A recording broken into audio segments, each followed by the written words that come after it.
Good afternoon, everyone, and thank you for joining the Government of Egypt UN Women panel on women's empowerment, accelerators for climate action. My name is Christine Arab. I'm the UN Women Country Representative for Egypt, and it's a pleasure to be the moderator for this session. We are very, very pleased to have Her Excellency Dr. Maya Morsi, President of the National Council for Women, with us. And in the closing, Dr. Yasmin Fouad, the Minister of Environment, and Dr. Rania Al-Mashat, the Minister for International Cooperation, will be joining us. You know the purpose of today. The last 3 days have been extremely intense, and some clear messages have come through under the government of Egypt's leadership, pushing the international community, the lenders, to look at climate financing from a different perspective, to understand that the money one gives to climate financing is of equal value to the actions that countries in Africa will take to save the planet. And that message has come through loud and clear, and we keep on hearing the term reboot, reboot, reboot. What's also come clear is private sector needs to play a different role. They need to come more to the table. They need to have more of a role. There's too much. We know 5% of all climate financing right now goes to adaptation, which is also not good. It's supposed to be 50-50. And all of that are national budgets. Almost none of that are private sector budgets. So we know that needs to change. We also know that the way things change are people. And everyone in this room, I'm assuming, has an interest in gender equality and women's empowerment, and we're used to that idea of having to change systems if we've worked on that for all of our careers. UN Women is very pleased to be part of this because in the countries we work in, we see time and time again that when crisis happens, it exacerbates the existing inequalities. And we all know what that means when it comes to women and girls, and boys and men. And the point of that is to say that if the playing field was different for women and girls and boys and men before a crisis, that's only much more extreme after the crisis.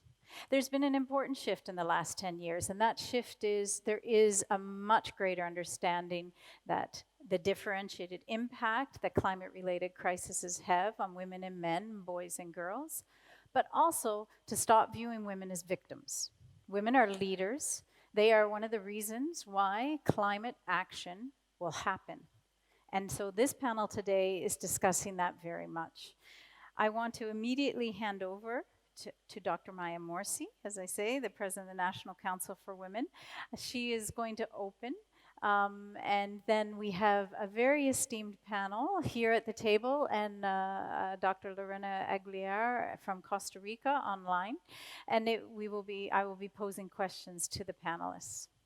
Dr. Maya needs no introduction, but I will anyway. She is one of the foremost feminists, if I can say that, and gender equality advocates in Egypt, newly elected CEDAW committee member, and a former UN Women alumni, and therefore extremely close to our hearts. Dr. Maya, please. Thank you very much, Christine, for the introduction, and it's a pleasure to be among friends and colleagues and also activists from Egypt and elsewhere. Let me start by thanking Her Excellency Dr. Rania Al-Mashat for all the effort on the second edition of the ICF.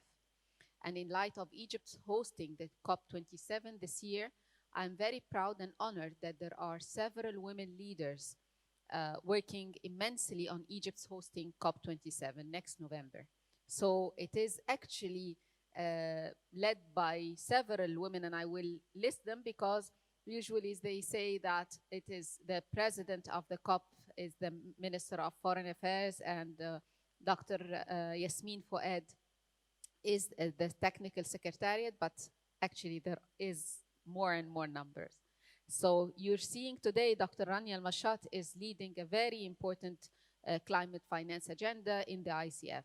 Dr. Hala Saeed, the Minister of Planning and Economic Development, is leading the Sustainable Development Agenda, which is leading us also to the COP. The Minister, Her Excellency, the Minister Niveen Qabbaj, the Minister of Social Solidarity, and handling the whole portfolio of the social security and social contract regarding the also climate change agenda. And there are many and many and many women in every single ministry from where I mentioned, in addition to the technical group working with Dr. Mahmoud Mohiuddin. That is, they are almost 50-50%. So women, Egyptian women, are there strongly and very strongly in the COP27 agenda and leading up, inshallah, to an excellent deliberations there. I was also delighted after the Minister of Foreign Affairs appointed a young woman as the youth envoy to the COP27. We are also honored to have Omniya Umran there as the youth envoy, and also Sarah Al-Battuti, who is an Egyptian young entrepreneur in the global ambassador to the UNFCCC.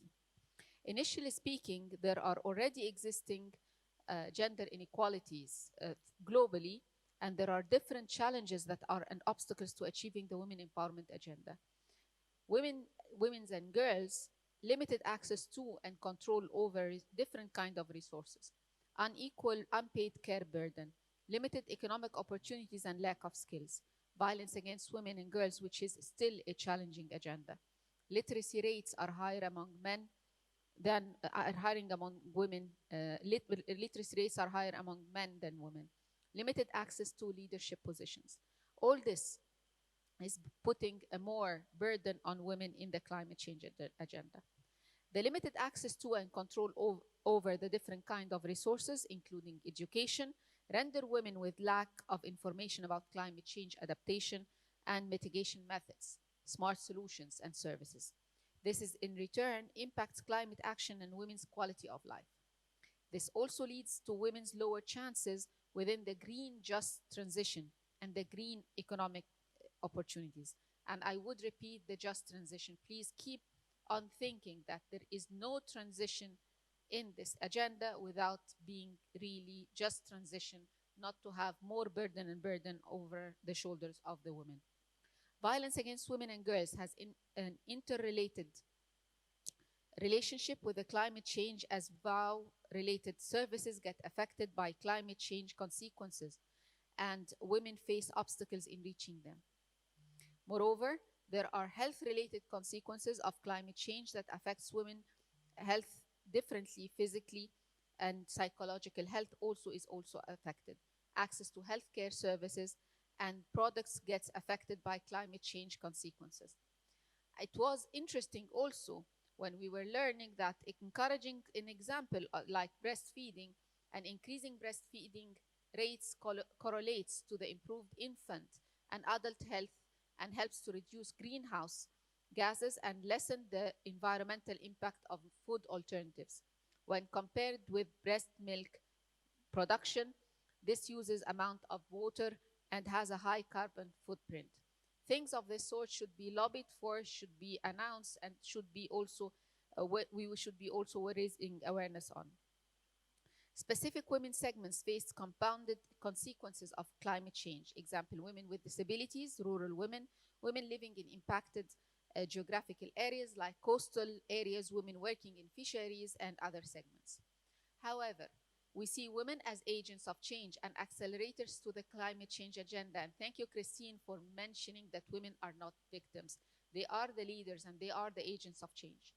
They manage household resources and influence consumption habits of the whole families. Their role and care work shape next generation consumptions, habits, and adoption of eco-friendly lifestyles. With the adequate awareness and facilitating their access to information, they have higher willingness to adopt smart and green lifestyles.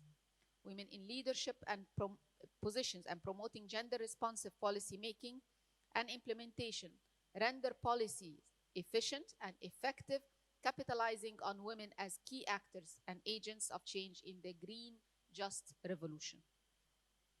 Dear colleagues, friends, and guests, Egypt is among the most affected countries by the implications of climate change, despite its very limited contribution to its existence.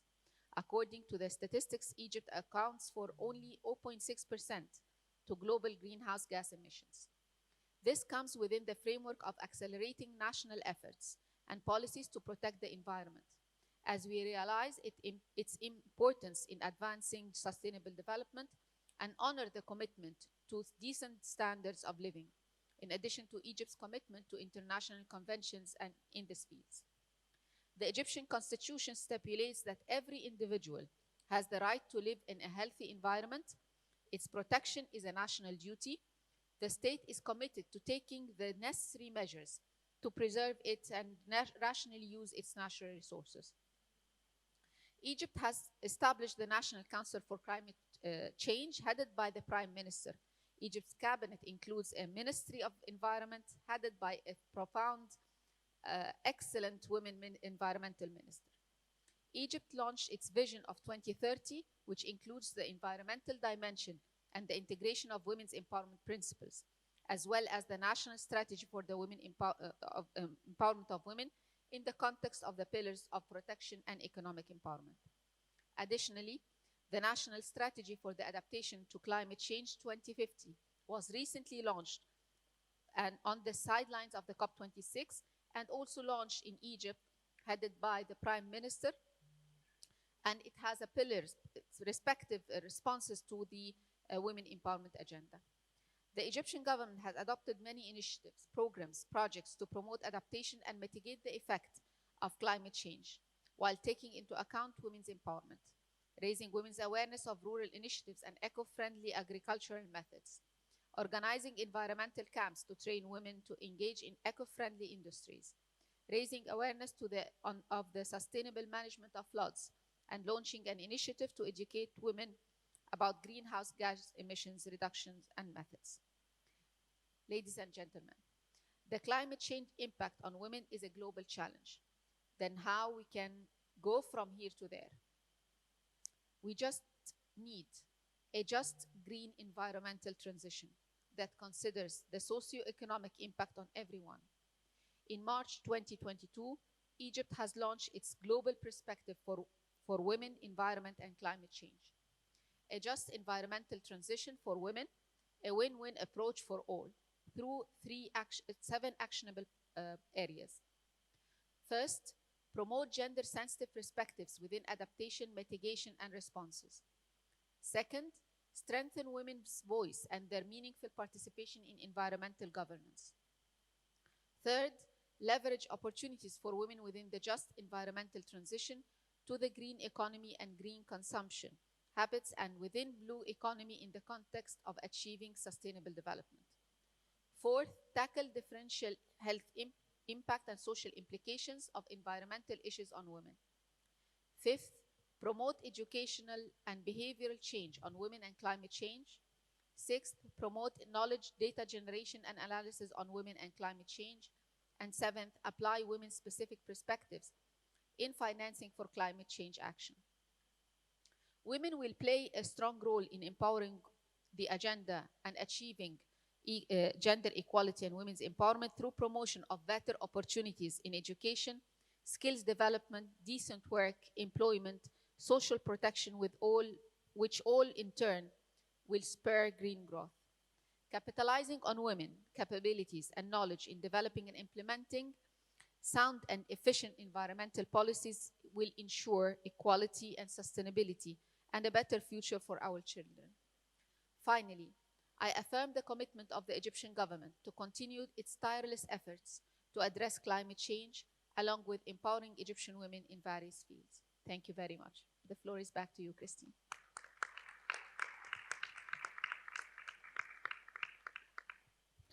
Thank you so much, Dr. Morsi. I have to say the UN was very pleased when the vision was announced at the Commission on the Status of Women in March, because it also very much helped to push the concluding findings of the Commission on the Status of Women, where all member states agreed that these are the cornerstones. So very pleased to see it and really touches on so many crucial issues. So the way it's going to work today, we do have a panel. I'll be asking specific questions, but we do want this to be interactive. Dr. Maya, of course, will be intervening to contextualize where necessary in terms of the Egypt context. And we have a panel mixed of national, regional, and global. So hopefully very diverse. And we're going to jump right in. I've asked all the panelists to be very concise because we have a lot to get through today. And we're going to start with Ms. Leslie Reed, who's the mission director for USAID in the country, in Egypt. Leslie, building on what Dr. Maya has said, help us set the stage a bit. What are the connections concretely between women's empowerment and climate action? And what role does leadership play in all of that? Thanks, Christine. Before I answer the question, first let me also offer my thanks to Her Excellency Minister Rania Mashat and her team at the Ministry of International Cooperation for bringing all of us together at the ICF, and in particular for ensuring that this question of women's empowerment is front and center on the climate change policy agenda. Minister Al-Mashat and, of course, Dr. Maya Morsi and Christine Arab are true champions of women here in Egypt and are our valued USAID partners. I have served most of my career in Africa, including as USAID mission director in 4 African countries, here in Egypt, in Uganda, Ethiopia, and South Sudan. And you really can't do this kind of work of development without really focusing on women. And so as a result, a lot of my efforts have been dedicated to empowering women in parts of the world that are actually most affected, as we've heard all week, by climate change, and where women do face particularly huge challenges. So USAID's Administrator Samantha Power has stated, climate change is sexist, but our response shouldn't be. Now, some people may ask, why is climate change sexist? Well, as we heard Dr. Maya say, women and girls bear a disproportionate burden of the negative effects of climate change, including increased vulnerability to gender-based violence and economic insecurity, in large part due to their reliance on natural resources for their households and for their livelihoods. So in our response to climate change, it's critical to elevate women's voices and women as leaders to develop and implement climate solutions.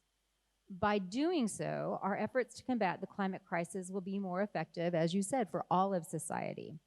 Combating climate change is a global effort that requires us to harness the skills and talents of absolutely everyone. And it should go without saying that includes women. While women are especially vulnerable in this climate crisis, they're also uniquely positioned to act as powerful agents for change. On average, women have smaller carbon footprints than men. As Dr. Maya noted, we have more responsible attitudes towards climate change, and we have a greater interest in protecting the environment. Empowering women is one of the top priorities at USAID, and indeed empowering women to lead the way in combating climate change specifically is one of the most crucial mandates of our time.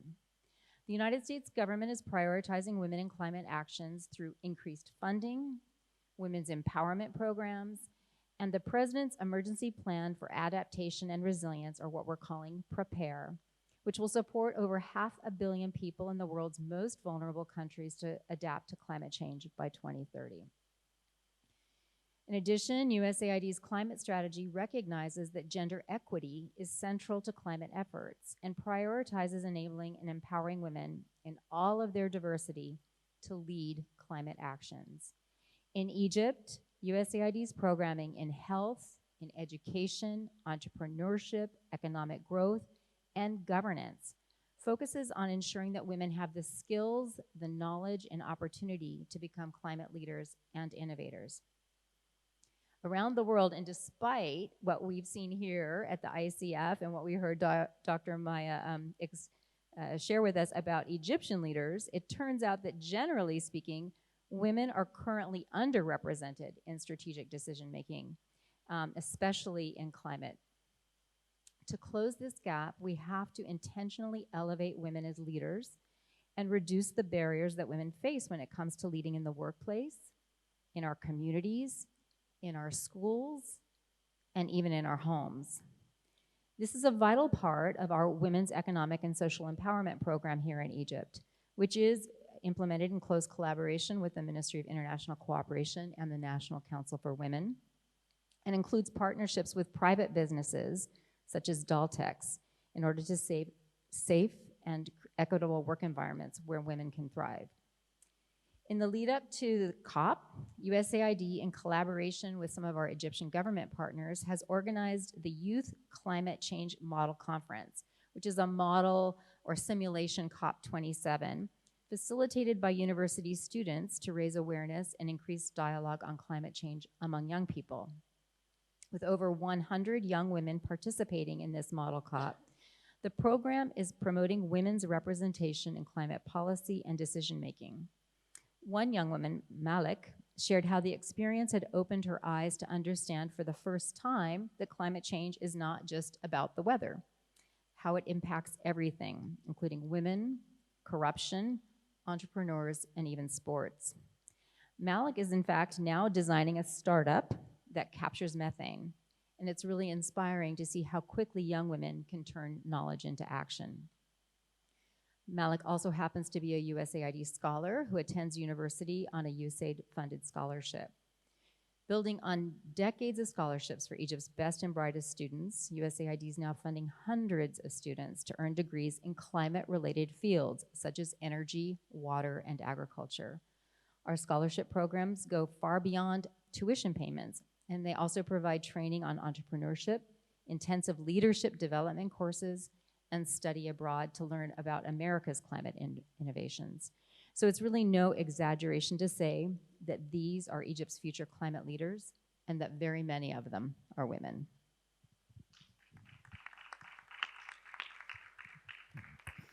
Thank you so much, Leslie. That's an excellent quote.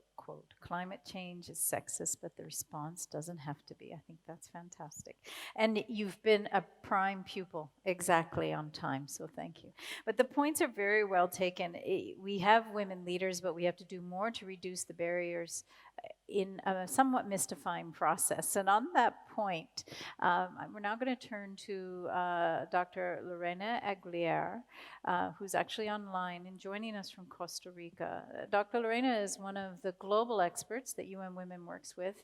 She is a former Vice Minister of Foreign Affairs for Costa Rica and the Executive Director of the Kashak Institute.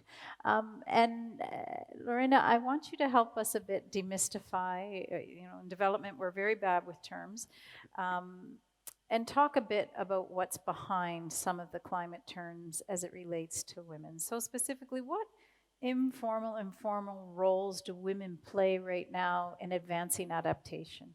And how can more be done to ensure the success of women in advancing adaptation?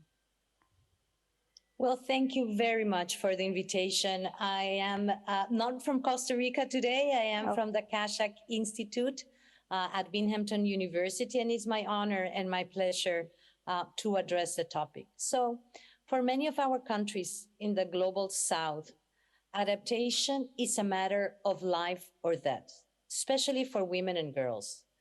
Women, as we know, are at the forefront of innovative and transformational adaptation, as well as mitigation efforts.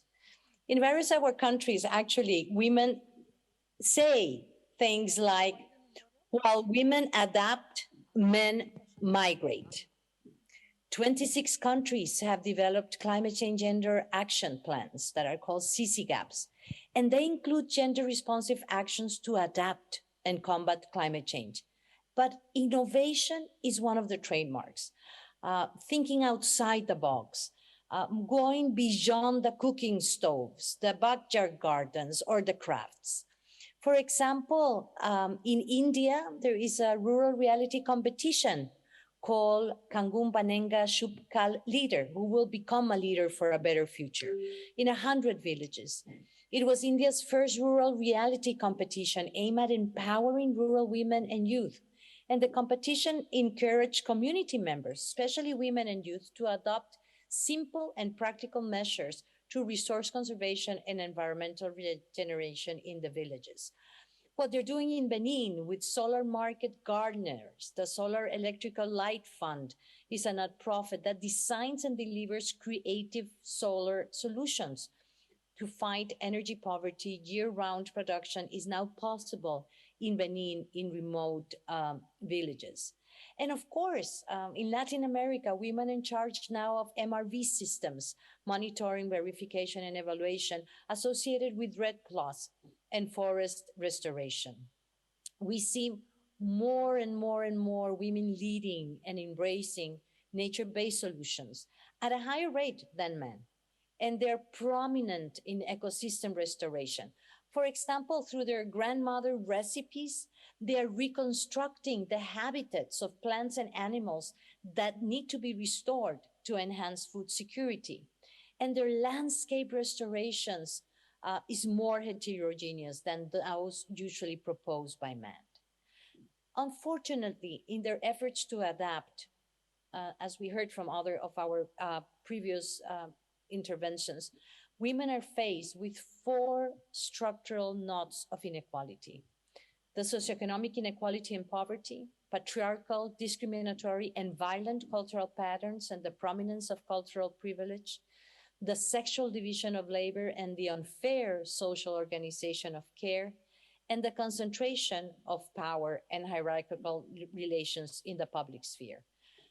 Just as an example, only 44 countries worldwide accord women the same inherited rights as men in both law and practice, while 29 countries do not grant female surviving spouses and daughters, for example, the same right as their male equals to inherited land and non-land assets.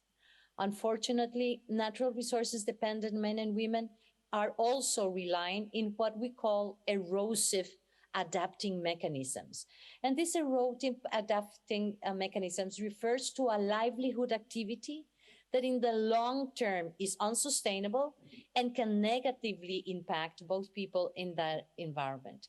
Some of these desperate strategies are, for example, the child brides of the drought, when families use child marriage to raise income through payment of a bride price or reduce the number of dependents per household, or the environmental migrants. These persons, for compelling reasons of sudden or progressive environmental changes, are obliged to leave their habitat in which they live.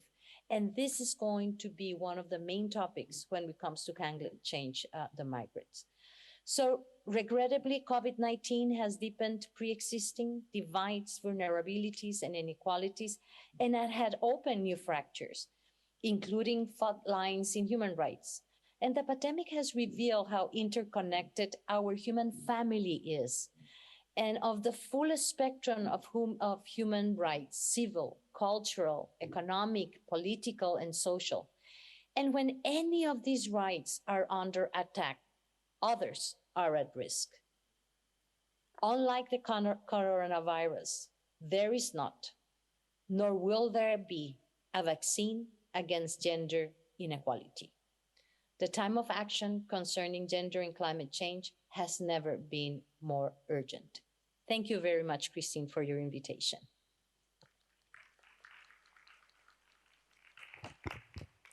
Thank you, Dr. Lorena. And we're just getting excellent quotes today, aren't we? There is no vaccine for gender inequality. And Lorena, don't go away, because we will be coming back to you for more questions. And I think for me, I have enjoyed reading Lorena's work as well, because it helps me to, as an advocate, understand what's behind some of these core terms. Now, we're going to go to something as important, perhaps not as grassroots, however, and that's, the theme of this week is very much about financing.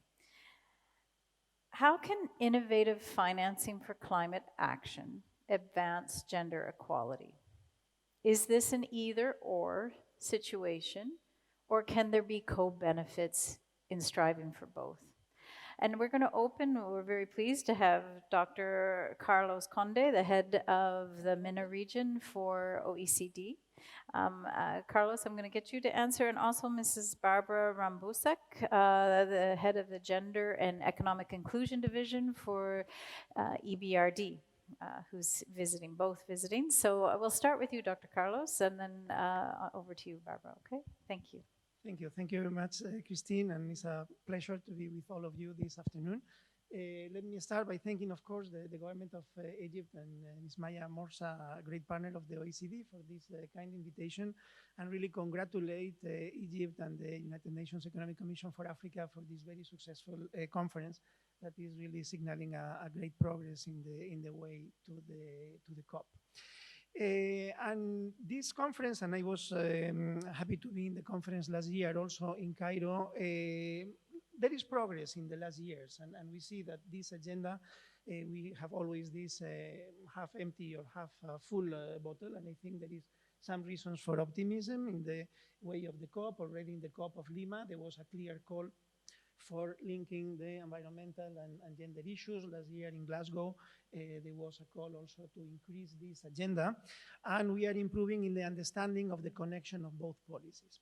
From OECD perspective, we entirely subscribe the elements that have been said concerning the connections between both aspects, and it's true that we come from a background of, I would say, silo consideration of the policy, paying great attention to climate, paying great attention to women empowerment and equality, but not really connecting and having a full understanding of the connections between the two policies and how to better link them. And this is common to other connection between other policy areas. There is always this need of policy coherence and common perspectives. We are doing in the OECD an effort of better understanding these policies. We have a recent publication on gender and the environment, building evidence and policies to achieve the SDGs that you can consult in our website, and in which we have crossed the different systems of indicators to see how both were connected, and we have seen that there is very, very limited. So there are few connections in the way of measuring. We are preparing a new publication that is upcoming, in which we try really to better understand with this granularity that we now have about gender or climate policies, to better understand the implications of both. So our first message is that we really need to connect the two policies with a better understanding, evidence-based, of how both policies can be better connected. And of course, for this, we need evidence, we need the facts, and this is also what we are doing in the second aspect of my intervention, that is linked to the main topic of this conference, which is climate finance, because we have been also looking into how this is linked from the perspective of climate finance. Again, there are relative good news in the sense that both ODA and development cooperation, both for gender and climate, have increased very much during the last years. I say relative optimism because the needs are so big that one can wonder if the big increase is sufficient, but still is clear that there is important growth on both aspects. Now, how both are interlinked, and this we have been measuring how the climate ODA is genderized and how much attention pays to the impact on women on climate change, but also what my predecessors were saying about the potential of women to work for climate adaptation and mitigation. Well, what I can tell you is that there is the amount of ODA that is directly related to the connection between gender and climate is almost negligible. We are talking about 0.04% of climate ODA directly addressed to gender. Now, the approach is about mainstreaming, and of course, mainstreaming is fundamental, and this is one important message from us. We know a lot about mainstreaming. We are convinced about it. We advance a lot of mainstreaming, but still much more has to be done, and we have the tools. So it's a matter also of commitment and work. But on that, there are also, even if there is a very high level of mainstreaming on climate ODA, there are some interesting, let's say, differences in the approaches. What we can see, for example, is that gender equality is well integrated in climate-related aid to agriculture and water. why is much less present in other sectors, for example, infrastructure. For example, in 2019, only 8% of climate-related aid to energy targeted gender equality. Only 8% in energy, which is, of course, the big part of the issue, compared to 80% of climate-related aid to agriculture. So there is big imbalances in the sectorial approaches that really can give us some indication on what can we do, as you are asking what the international organizations and IFIs can do. Well, very practically, we can, as we have the data and we are improving in those data, we have clear indications of how we can channel our collaboration. So on that, this conference has been very rich in putting together in the table different perspectives about climate finance, donors, governments from different countries and perspectives. We know the key message that climate finance is still insufficient. There are very important gaps, that the existing tools need to be revisited. ODA is insufficient. Blended finance can help, but still there is a lot to do. But there was a very, very unanimous call in this conference about the involvement of the private sector also. And this is a second thing that we consider we can do, which is more clear and direct work with the private sector through different mechanisms. There is, of course, philanthropy, there is the blended finance, but let's not forget the foreign direct investment and the private investment with commercial purposes that also can contribute very importantly to achieve the goals. On this, we think that it's important to work more with the private sector. We work very much with private sector, with companies, with enterprises, very often through the intermediation of business associations, for example, federations of chambers of commerce that have very dedicated policies also to these aspects. We have to think that companies, enterprises, both big, small, they are also incorporating more and more gender considerations in their policies. They are also incorporating very much climate considerations. They have to comply with norms, but at the same time, climate change is an opportunity also for business. We need to look at this, and we need to enlarge the community of stakeholders in this dialogue, and there is again clear progress on that. So the conversation in the new administrative capital of Egypt this week, it has shown that in the panels, in the conversations, different communities of people were together that probably would have not had the same conversation 2 or 3 years ago. Thank you very much. Thank you very much. It's shockingly low figures, but it's excellent that OECD is collecting this data. It's very important. Now, Barbara, if you could address this from EBRD's perspective. Thank you. Thank you very much. I hope you can hear me. And I'm absolutely delighted to be here, and I would very much like to thank Her Excellency Dr. Rania Al-Mashad, and in particular also Dr. Maya Morsi for the fantastic leadership of this very, very important agenda today, but of course going well beyond that. So the question that you asked me, is there a trade-off between green and gender finance? Now let me look at that in the few minutes that I have. We've already heard very impressive figures and numbers and data about the important role that women have to play as active economic actors, political, social actors, leaders, and agents of change. There are many studies that show that women who are involved in conservation management achieve much greater results, that companies where women are represented in management do better and are more progressive on their green policies. But I think beyond that, we also need women for another reason. And the reason that is very often not recognized. Women entrepreneurs in particular, are the largest emerging market in the world. And so we need to involve them in order to craft solutions. The World Bank has calculated that if there was gender equality and women were fully and equally participating in the economy, global GDP would rise by 11%. And this is what we're currently leaving on the table, both in terms of the economic participation contribution, but also in terms of the innovation, the brain power, and the ingenuity that can craft solutions in this context. So how can we integrate a focus on gender and promoting gender equality also into green investments?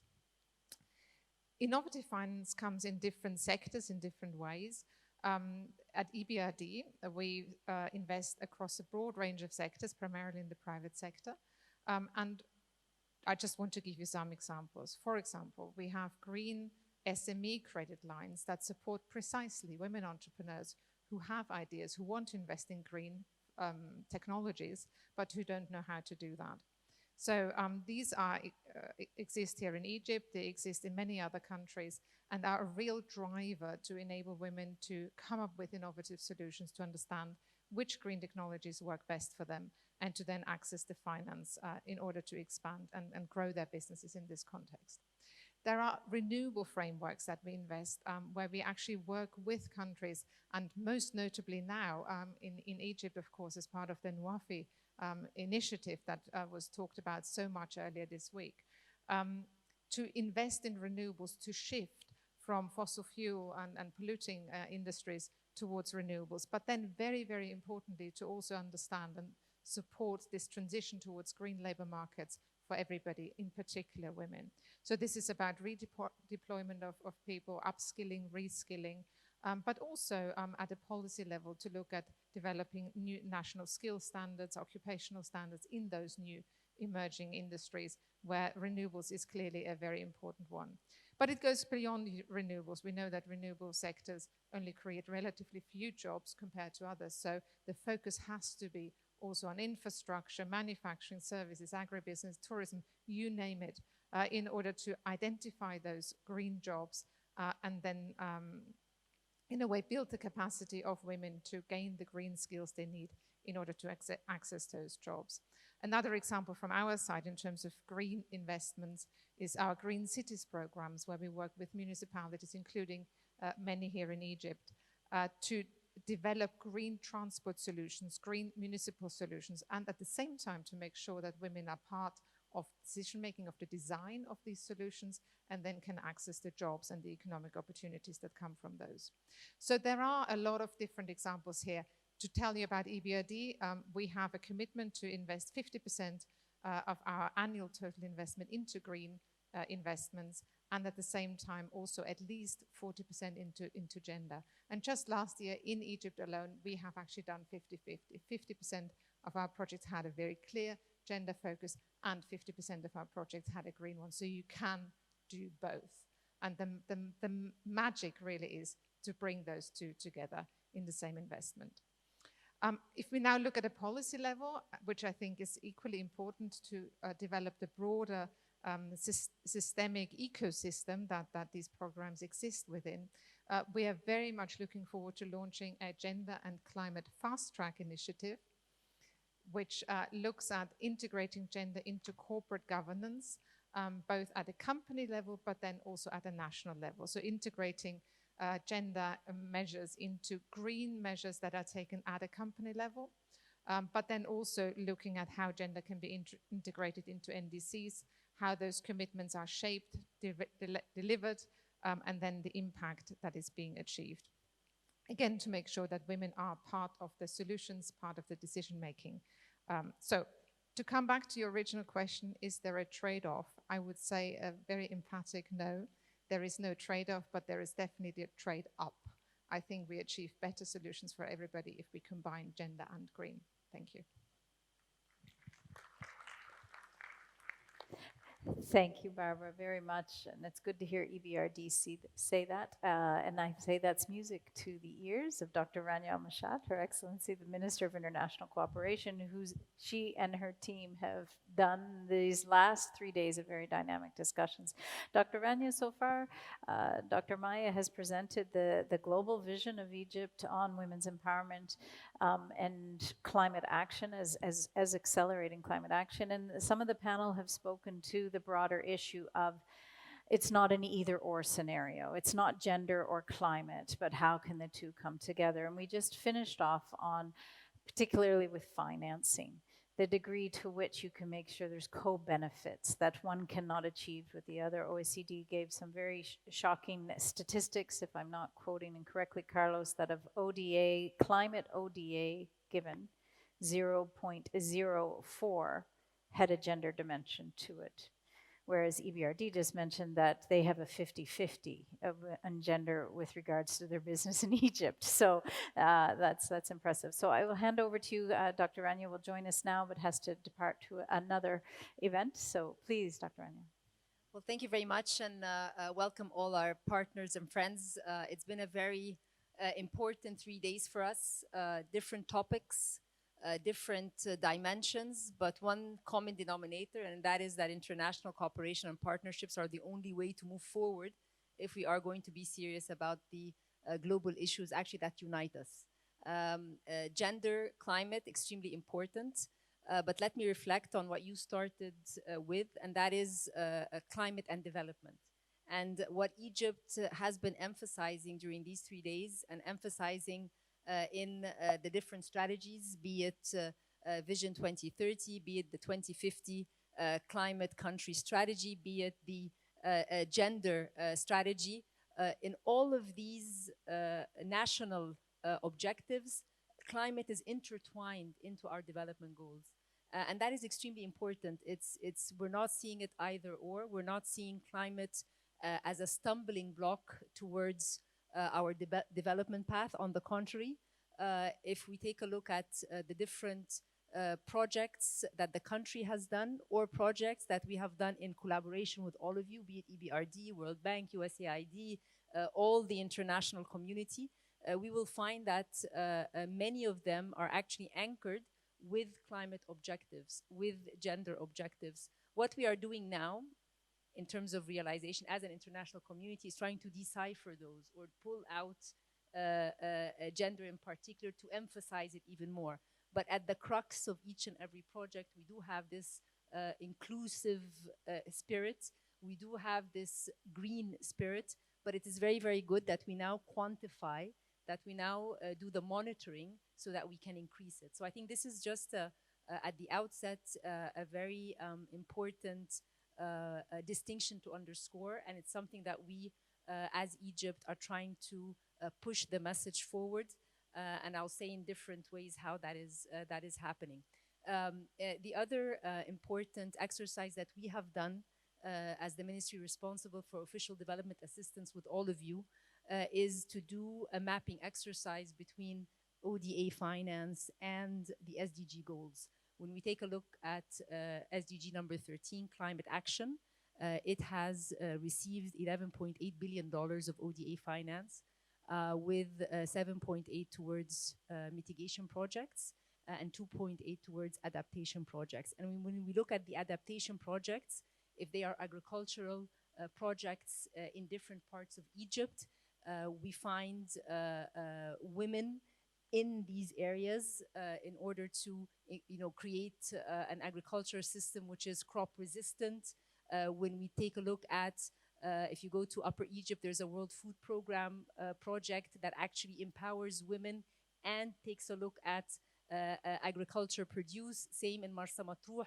And these are projects that we want to see more of across Egypt and also see it replicated in different parts of Africa. So if you look at the climate SDG 13, there is a quantification. If we take a look at SDG 5, gender equality, that mapping has also taken place. And when we do a little bit more investigation, we will find that there are very important projects that look at climate and gender. I mentioned, or since Leslie's here, USAID and the work that's happening in different areas on potatoes and on women taking the lead in many of these projects. Is it enough? No. We want to do more, yes, but is there the political will? Is there the political commitment? Is there a bigger understanding now of the importance of leaving no one behind, particularly women who are disproportionately affected by climate change? and the idea is that this is not a cost on the economy, but as we move forward to become more inclusive in identifying and answering to the impacts that women are facing, it's actually increasing the outcomes in a positive way to the climate agenda, but also to the economy at large. We're very happy with the work we're doing with EBRD. There's going to be the report that's going to come out to basically shed light on some of the statistics and the work that needs to be undertaken going forward. Also, there's going to be a presidency, COP presidency initiative on gender and climate, which is going to be very, very important during Gender Day at COP27. So very exciting times, a lot of work. But as we mentioned, I think that the Egypt ICF has been a platform where all voices are put together. And if I just, if I go back to before Glasgow, our knowledge about what was going on, now the learnings have become exponential in terms of how much we are thinking about climate action with development, with gender, how to be more responsive, how to be preemptive rather than reactive. Lots of very important, I would say, objectives, but there is a framework where all of this lies. And the reason why I was a bit late, Egypt launched its platform for the nexus of water, food, and energy, the NOWAFI program. NOWAFI in Arabic means fulfilling pledges. And here also we wanted to show an example where a country has its climate strategy. The climate strategy has several sectors that address the climate objectives. They are intertwined with development. And within the 2050 strategy, we took a subset of projects, mitigation, adaptation, and they are water for water security, they are food for food security, and they are energy, and energy that is going to be in the project of NOWAFI. They are actually going to provide the energy for the irrigation and for food. And when you take a look at the agricultural projects, you will see that they affect communities across Egypt, and there definitely is a gender element and a gender component in the NOWAFI program. So that's why we are partnering with a lot of our development partners within the NOWAFI program, and we will try and pronounce the gender aspect as the country is going to be implementing these projects, how we will be also addressing the gender/climate objective, which is extremely important as well. And as we conclude today or now in all our emails and phone calls and discussions, we always say, let's NOWAFI together. NOWAFI is fulfilling pledges. This COP is about moving from pledges to implementation. And I think from pledges to implementation on different topics, including, of course, the gender topic. So very happy that everybody's here and looking forward to pushing this further between now and COP, which is, when we started, it was 60 days away. Now it's a little bit less. But anyway, there is life after COP, and there's much more to fulfill and to continue working on with all of you. Thank you very much.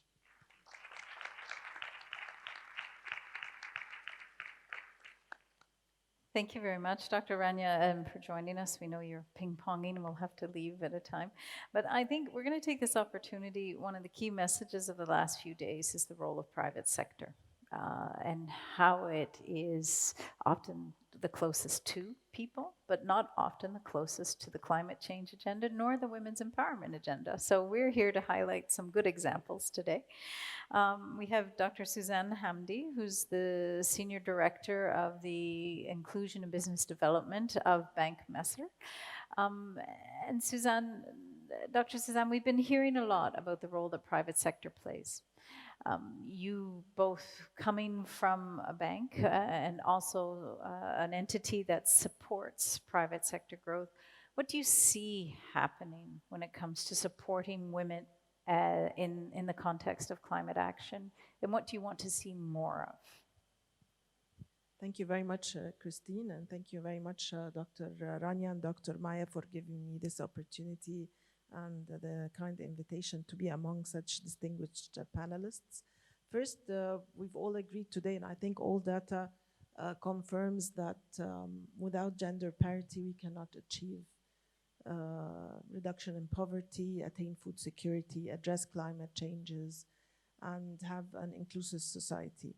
And of course, without also the collaboration and adopting systems thinking, which is very important in sustainable development, which means that whether it's a government, women organizations, the private sector, the financial sector, the civil society, no one can do this on their own. So without the collaborative actions and that we're together to create the infrastructure and the ecosystem to progress, whether to progress gender parity or whether to address gender parity and climate action.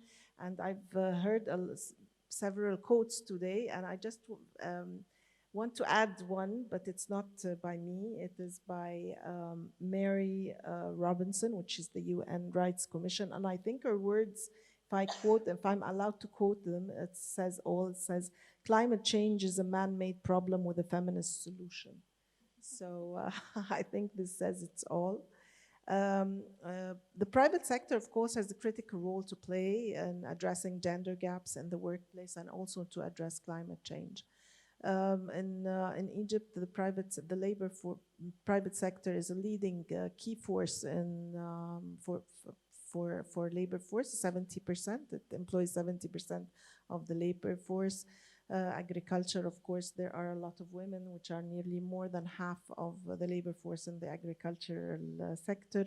So I mean that the private sector and of course banks, without the equation where banks are and finance is, there will be no acceleration of gender parity or of climate change solutions, because finance is an integral part. And I think in COP27, this is one of the major, we can talk a lot in politics, scientists can talk, but without the financial aspect and the financial world, they can move mountains. And without them, I don't think we will reach anywhere. So therefore, at the heart of each strategy of a financial institution, there should be women, and especially those that are addressing climate changes and climate solutions are going to be at the heart of their solutions and strategies. At Bank Misr, where I'm assuming the financial inclusion and sustainability roadmap and for Bank Misr, we do realize that women are well positioned to contribute to climate adaptation measures because whether of their community household responsibilities, including household spending, they're collecting water, providing food, their role in family care, well-being, their close connection to the community dynamics. And therefore, what we're trying to do is supporting MSMEs by women with incentives for procurement, with public procurement and value chains. We have, last March, we have introduced and we have launched a specific program for women, which is called ZET, and ZET in Arabic is myself, or the women's self. And actually, this was not done alone. We collaborated with IFC, and this was done for 2 years with focus groups and to see what are the needs of the women, different women with all levels, with all the subsegments. I mean, not only those who are women businessmen, but women in SMEs, and I mean very small MSMEs, and it takes into consideration addresses some of the women's problems. For example, maternity. How can we support through financing maternity leaves? And this is one of our products in ZET is that if you are pregnant and you have your first child or second child or whatever, then we give you a grace period. You are not you can postpone the loan repayment and the principal repayments and the interest repayments. So we try to address different issues, and this is always going to be looked at, it's not just a program, there will be other tailored programs. What we do also is on the financial inclusion part is that we raise awareness. And what we raise awareness is not only on the financial literacy side, but we collaborate, for example, with the National Council of Women, with Haya Karima, which is the Decent Life. And what we are adding to our financial awareness is the dialogue of the gender norms. How can we contribute to what the National Council of Women, for example, their program of the Egyptian family. So the Egyptian family, the program with National Council of Women, they address the gender norms, education, and so on. And then we enter as Bank Misr with the financial literacy, and we are adding a green perspective to it. Okay, so how can we understand more their needs? We listen to them so that when we tailor a product, we do take into consideration what they really need. There are a lot, I can talk a lot. We work with 34 segments actually in the private sector, and we work with a lot of MFIs. And when we say MFIs, and it is not only that we give them digital solutions, which is another fostering, which is another very important element in closing the gender gap. Because with digital solutions like in the COVID, or women who are at home who cannot really go and work into corporates, we provide for them digital solutions like for the new technology, which is tap to phone, and they can have, women who are at home and have small businesses, they can use this technology. MFIs also can be utilized as a transmission channel for financial institutions to reach millions of the poorest populations who are most vulnerable to the effects of climate change. And how is this? Is that we provide not only direct finance to MSMEs, but also we provide funding to microfinance institutions, hundreds of millions of pounds, where they can be dedicated. As a bank, we have the power to dedicate some of the lines to women, and especially green projects. So there's a lot that can be done, but as I said, it's not on our own. We have also, we have a holistic approach, so that also our CSR contributes to this. Our foundation also funds some of the handicrafts with production-based projects like fodder crops, manufacturing, packaging of ajwa dates and honey, sewing and rolling mills, computer maintenance, glass alloy installation. This is only for women. Financial institution could also incentivize company with greater female representations. Bank Misr is one of the largest investors in a lot of companies, 160 companies. So if we just have targeted policies for women representation in leadership positions, this can help too. Procurement, whether this is for the bank or procurement through our companies or the private sector clients, corporates and SMEs, that we give them financing. We can enforce, we have the ability, and that's not only Bank Misr, but all financial institutions, they do have the ability to enforce this on their clients.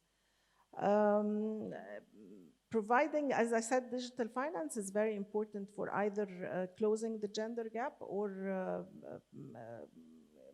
harnessing the climate financing gap too. It's a win-win response. I don't think that this is not ethical and it is not nice to have. This is an opportunity for all financial institutions to make money from green financing. What we can do is that we can design dedicated funding programs, new funding programs. I believe that in all banks now the funding programs will change, especially for the corporates. That it will not be customer-based, but it will be more product-based. What I mean by this, that there will be energy product programs, there will be renewable energy product programs. how we support the private sector, I'll give you just an example. For example, for an SME, and it's not an SME anymore now, it's called Karam Solar Company, and with the new renewable energy law, Bank Miss supported this company, and it is one of the solar, it is the first solar integrator that takes a license from Egyptian Electricity Authority. And it has led that Egypt is one of the leading countries in the MENA region in renewable energy.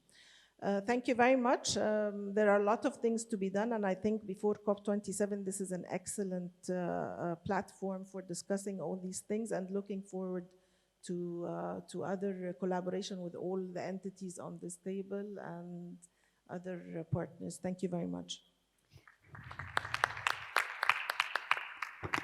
Thank you, Dr. Suzanne. One of the challenges of having so many experts and senior experts on a panel is trying to juggle who to speak next, because everyone's covering. We have the regional director from UNFPA, we have the country director for AFD, but with your latitude, I'd actually like to bring us down to earth now and have an Egyptian woman entrepreneur speak. Yara Yassin is the co-founder and commercial director of Upfuse, which many of you would have heard of, which is an eco-fashion company, among other things. Yara, together with your colleague, you mindfully started a company that was focused on climate-smart approaches. Based on your experience, what do you think needs to be put in place by the regulators, by the lenders, and the financiers, and overall, so that more women's startups can be successful with climate-smart approaches? As a start, when we started in 2014, basically Upfuse, in a nutshell, is a fashion brand with sustainable vision and definitely a social vision. So when we started in 2014, the problem that we faced initially was lack of inspiration. We couldn't find a model, a female model, or even a model that started a business as a green economy and succeeded that we can actually follow. So we had to have a little bit of resistance and resilience so we can be our own model and at the same time become a model for others and to inspire them. So I don't know how regulators can do that, but there's a couple of points that I wish I could have had when I started my business, and I'm sure this is now a great floor for them to happen. First, I wanted to talk about green businesses and the awareness about them. If you want to start a green business, it doesn't mean that you have to be a material engineer and that you're going to create this new rocket science technology. You can actually just start by having a great podcast. So something like this, encouraging women to be part and to start businesses, even if they are as small of a camera and a YouTube channel, just talking and raising awareness about green economy and green businesses can be of something. Second of all, a tailored green entrepreneurship school. So when I was juggling in my entrepreneurial journey, I come from a design background, so I'm very unaware of numbers, investments, and how to start a business.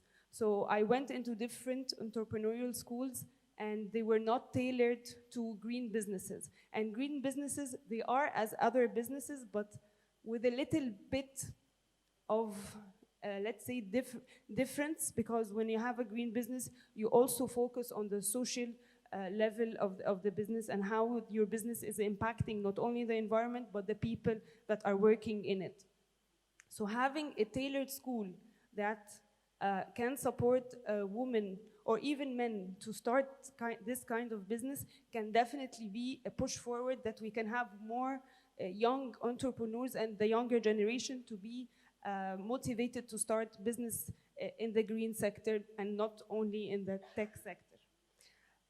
Also, there was the idea of inclusivity.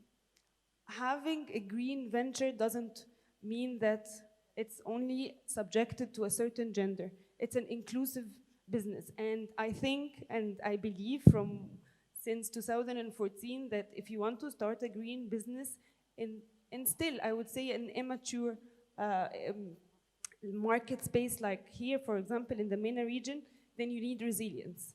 And I'm sure that women, they really enjoy having huge resilience and being resourceful. So having awareness that green businesses are inclusive can definitely help and have more women to be part of this landscape. Finally, I would appreciate, and I would have appreciated in 2014, but now I'm very much enjoying not only being part of this panel, but also having COP in Egypt and having this green conversation happening finally. I'm very happy.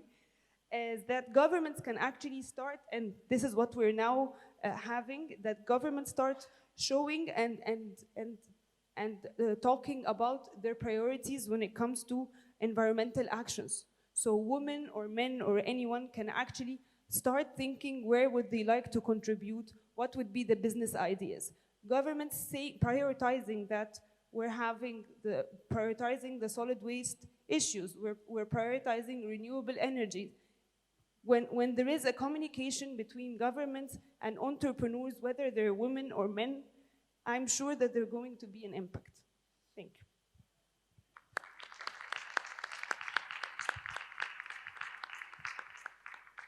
Thank you, Yara. Excellent, and really grounds us. Now we have two final questions. We're going to go back to the issue of resources, and then we are closing with something very dear to the UN system's heart, which is the care economy, because that will ground everything that we've just discussed. Is if there's not investment in the care economy, we can do every measure we have. It's very difficult for women to equally engage. So I want to now turn to Ms. Clemence Vidal de la Bache, who is the country director of AFD. We've talked a lot about financing, but we know that overall, and Yara alluded to it, and Dr. Maya at the start pressed on this, women need resources. They need to access land, they need to access agricultural land, they need microcredit, they need technical skills. What do you see as crucial in that, particular to climate smart approaches? Thank you so much for having me on the panel today. So just to introduce AFD, to those who wouldn't be familiar with the acronym, we're the French Development Bank, so also a development finance institution. I just arrived in the country as country director a week ago, so really honored and humbled to be part of this conversation. It's been absolutely inspiring. Again, wanted to echo the thanks of our panelists to Dr. Raina El-Mashat and Dr. Maya Morsi for convening this conversation. I've learned and listened and scribbled notes. It's really hard to come in at the end of this conversation, so I'm going to try to both answer the question and bounce off a couple of the comments that have been made. And maybe to start with, you said in your introduction, Christine, that there is a growing awareness and consensus that women are affected differently and more severely than men by climate change and its impacts. And I think Leslie set the scene beautifully by illustrating a few of these examples. And I'll add just one more, which is UNDRR estimates that because of gender inequality, what it means is women and children very concretely are 14 times more likely to die in a disaster and comprise 75% of those displaced by catastrophes that are going to become more frequent, more severe because of climate change. And there are structural reasons for that. And those reasons revolve around access. So this is where I'm circling back to the question, inequitable access to education, to information, to decision-making, to financial resources during the catastrophes explain those horrific statistics.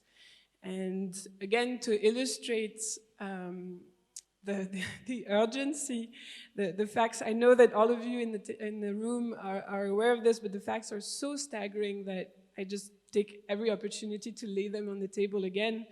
in terms of inequitable access, what we're talking about is women making up 70% of the poor, receiving 10% of the income, 1% of the credits, and this is where I come in with my development finance hat, 1% of property titles, despite making up 66% of the world's work when you count unpaid work as well. So that's the kind of structural issues of access to resources that we're talking about. The other things that the other phrase that has echoed a lot on the panel today is that women are not only victims but agents of change. And I think access is a really important ingredient to leverage that change and to build society-wide resilience. And I'll illustrate that concretely in two ways. One is a 2019 study in the European Journal of Political Economy that studies how national parliaments with stronger women representation actually pass more stringent climate policies. And so again, I think that echoes the point you were making, Leslie and Barbara as well, on maybe women being more convinced about climate action. But it's a concrete example of how access, in that case, to representation and to political resources is the first building block towards resilience, which are climate policies. And the second example I want to give, and this is again coming with the development finance hat, is access to finance, to technical support, to knowledge. I don't have the entrepreneurial journey that we've just heard about and which is really inspiring. Maybe just to give a few elements of AFD's corporate policies and objectives, and then zooming in on what we do in Egypt. France adopted a few years ago a feminist diplomacy, and in that context has given us, as its bilateral bank, ambitious objectives in terms of ODA funding with a gender marker. And so kind of echoing the statistics that Carlos was giving us on a global level, the objective that we have is to have 55% of our projects with what we call a DAC marker, so a gender marker, by this year. What we've seen, we're going to meet it, and not only that, but what we've seen is that the percentage of projects, so within that kind of global objective, zeroing in on the climate gender nexus that you were talking about, Carlos, 67% of our projects last year that counts as climate finance, 67% had a gender marker. So that's much better than 0.3%, thankfully. But more than that, for me, what's interesting is the journey. In 2017, so 4 years ago, it was only 27. So it shows that when there's a government setting policy, an organization setting policy, the change can be very rapid.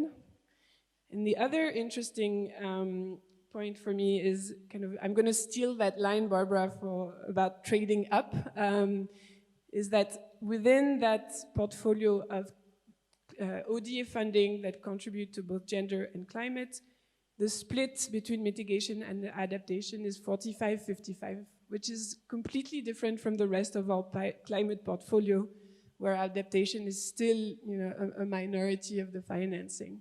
So is there something specific about gender and climate projects and in the design? And I have lots of thoughts about the policy environment also that can contribute to that. But I'll zero in finally on concretely what do we finance? How do we work on creating this on this access? And how does it play out in Egypt? So again, I think Dr. Suzanne, you presented all of the spectrum of possible interventions from Banque Misr's side. The example, I'll zero in on a very specific success story, which is not with Banque Misr, although we are partners, but with Miss Meda, which is an agency supporting small and medium enterprises. And it's a success story in Fayoum, where the AFD team met one of our clients on a very different scale from maybe what we've heard. A clothes shop actually owned and managed by Amira, who started initially selling clothes from her home and with a capital of 4,000 Egyptian pounds. And Ms. Meda was a partner through the AFD project in her expansion, providing a loan, but also the mentoring, and specifically what really was important from what I understand from the team was very concrete things like handholding to unlock access to the taxation registry card, commercial register, the license. And so we've heard about, I've noted down the importance of thinking about tailored green entrepreneurship schools in the example of the entrepreneurial story that we had today. I think what it shows is that access to finance, but also access to support, to networking, to mentoring, to knowledge was instrumental in allowing her to go from the home to a rented shop and to expand selling to other villages. So kind of linking back to how does working on access to resources, to finance, to support, to knowledge, how do we link that to resilience? Well, it means that concretely for Amira, for her family, that entrepreneurial journey means income, it means accumulation of capital, it means the capacity, hopefully, for her household to better withstand shocks like disasters, and it means job and economic value creation for the community around her. I could also illustrate what we're doing with you, Dr. Morsi, with the National Council for Women, on working, for example, on unlocking access to mobility and how that unlocks economic opportunities. But I'll stop there, and thank you for your time. Thank you, Clemence, and welcome to Egypt. I look forward to meeting you. I took a bit of advantage of the UN today. We have the newly appointed UNFPA Regional Director, Leila Becker. She is not new to the region. She is not new to the topic, and I have had the pleasure of meeting her a few times this week, and she is a staunch gender advocate. And with apologies, Dr. Leila, I did not leave you to the end. I did it deliberately because I want us to talk about the care economy. Everything we talk about with women will come down to the care economy at the end of the day and the degree we can advance. We know in Egypt women do 9 times the work of men in the home, and that doesn't matter if they're married or not married. Government of Egypt, UN Women's Studies have shown this time and again. But we also know the positive, which is that the fastest growing sector in Egypt is the care economy. So, and it is predominantly in all countries, 70 to 80% of women employees. So I want to ask you to bring us down to earth, to make us remember what are the challenges that Leslie outlined at the start. What do you see as crucial when it comes to the care economy and both advancing and holding women back as accelerators and climate action? And thank you for your patience as well. Thanks, Christina. Dr. Morsi, thank you so much, not only for being the patron of this panel and having it integrated into the conference, but also for being a strong woman leader. I look forward to working with you. It's also really hard to be the last speaker in a panel like this. But let me just think back and tell you a little bit about perhaps my own journey, and that'll fit a little bit more into the care economy and the question that I've been asked. The first thing is that I've been at this for a quarter of a century. And it both strikes me and pains me that 25 years into this journey, I'm still discussing the same thing about how do we integrate women into the care economy or anything else. So, yeah. Well, thank you. I probably don't deserve any applause because I've been part of this for 25 years and obviously haven't done as much as I should either. But more to the question around what we're trying to do here today, I'd like to focus on a couple of things. The title of this conference is From Pledges to Implementation. And I think herein lies the clue. We have evidence. Gender in climate change is not neutral. Gender is not neutral. And although this distinguished panel and everyone in this room, I would bet, are creatures of science, and so we lean into the evidence, we have the evidence. We've had the evidence for years. We know that with climate change, it undermines the sexual and reproductive health and rights of women. Heat worsens the situation. There's disruption of even vital health services every time we have a drought or famine or any sort of conflict which is rife in our region and across the globe. So although we have more money, we have a greater economy overall globally, we have had regression on the gender front year after year after year, and that makes me question, what is it that we need to do? And I feel strongly as a woman myself and a woman from the region, that part of that is we are trying to address what is primarily an emotive issue with evidence. If I say gender, if I say women's rights, and certainly if I say sexual and reproductive rights, all of a sudden there is a stance that a person has emotively. And addressing the emotions of our stakeholders as well as their intellect is important.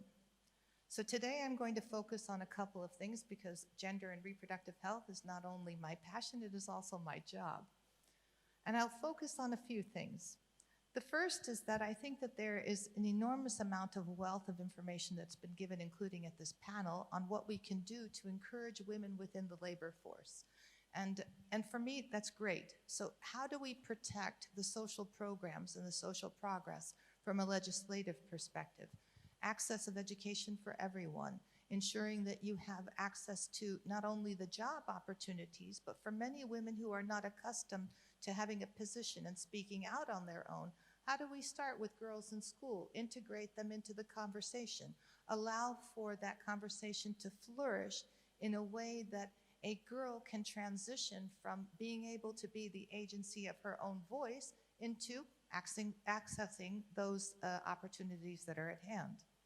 And I loved, Yara, I listened to you carefully, and I listened to how you articulated what was needed, not only in terms of your own experience, but how you translated that into a policy for how the education system is structured, what you need to have access to funding as a startup, and then how you integrate that into the larger business model.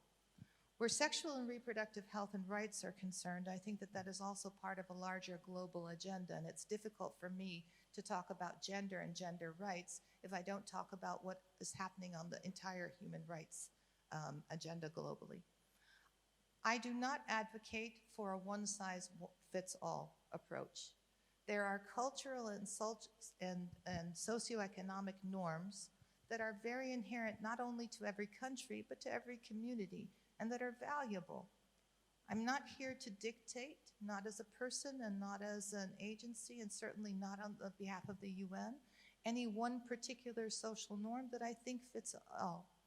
But I do think that in order for social norms to fit within the overall development context of a particular country or a particular region, and certainly at the global level, every person within that community needs to have voice and agency over that voice, or they will not be able to be integrated within the development program. And whether that's climate change or anything else on the agenda, because the last thing that I also want to say is that gender is not an add-on. It is not about climate change and gender, with all due respect to every member of this panel. It is about the progress of a development agenda, and where every person can contribute equally and productively. So without pontificating too much, maybe I can just touch on a few things. One is that since the evidence does show that where you have rises in heat and where you have an erosion of climate, it is more likely that you will have negative outcomes both on the climate change agenda as well as for women's health. We found that vector-borne diseases, for example, malaria in countries in Africa, have shown that there is an increase in maternal illness and low birth weight. WHO did an incredible study on that in 2017. We also know that climate-related emergencies cause major disruptions in access to health services and life-saving commodities. Oftentimes, life-saving commodities are restricted to food, shelter, and water, of course, which are important. But I would beg to differ with anyone who is a young woman here of reproductive age that perhaps menstrual health and even contraception in some cases is a life-saving commodity. We also notice, and it pains me to have to bring up the issue around violence against women and gender-based violence as a result of conflict that increases. And with the majority of the news and the eyes turning towards the conflict itself, oftentimes women are the first to slip off that agenda. So protection of an integrated health system and ensuring that gender-based violence is addressed adequately, even in those situations, as part of the social protection platform, is a way that we can ensure that women will not slip off the agenda, and you will also be able to recover much more quickly. I could go on, but this has been a long panel, and so perhaps on the climate agenda, let me just quote a young person, since it's very difficult for me to remember what it's like to be 20. Greta Thunberg, who's a primary advocate for climate change, says, "Unite behind the science, take action, and do the impossible, because giving up is not an option."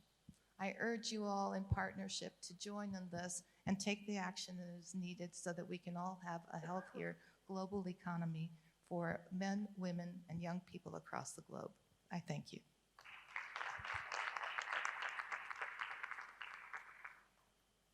Thank you, Dr. Leila. I knew I did the right thing by having you ground us, so thank you and welcome. Look, it's been a long panel. The government has, as you can see, a diverse and important range of partners, and it's been a privilege to listen to your perspectives. I want to open the floor for Dr. Maya, and I had wanted to open for questions, but I'm very aware that it's 6 o'clock on a Friday evening, and the closing of the ICF is about to begin. So I will hand over to Dr. Maya, please. Thank you very much, Christine, for facilitating and moderating this session, and thanks to the whole, to the panels and to the panelists and the participants. And I have to congratulate Leila for her new position, and you made music to my ears. Looking forward to working more and more with you, inshallah. I was really impressed with the word that there is vaccine for COVID, but there is no vaccine for women empowerment and gender equality. And I kept on listening to everyone around the panel, and I think we might have a vaccine, and even the COVID vaccine is not a full protection from not catching COVID. Huh? You can still after the vaccination, but thinking of a women empowerment and gender equality vaccine from the whole panelists, I think there are 10 actionable points. If you allow me, Christine, political will is an important ingredient in this vaccine. Knowledge of what is missing. What is missing if we're not integrating women in what we're doing, or as Leila had said, adding on. We're not an adding on agenda. The third is targeted policy and integration in every single program. We have to be there.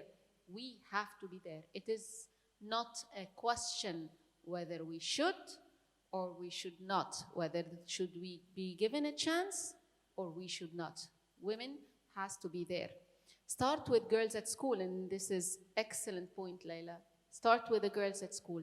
We have to start with the younger generation. The fifth is increase women in the labor force. The sixth is get more women into power and decision making. The seventh is empower mothers, actually. We keep on empowering women, but mothers need, I think, 10 times the level of empowerment of a normal women. They have to be empowered. They should not leave the job market. They should be given the support. They should be given the policies that they demand. The eighth is affirmative action. And please don't say no to quotas. Actually, without having quotas or affirmative action in certain places, we would not have been there with these numbers. The ninth is address violence and don't be ashamed or reluctant from addressing violence against women with zero tolerance. And 10th, I think I got it from the young entrepreneur, is stay resilient. We have to stay resilient, but be please aware of the backlash. The backlash is coming whether we are aware of it or it's streamlined without us not knowing that it is there. So be aware of the backlash and stay resilient. Thank you very much.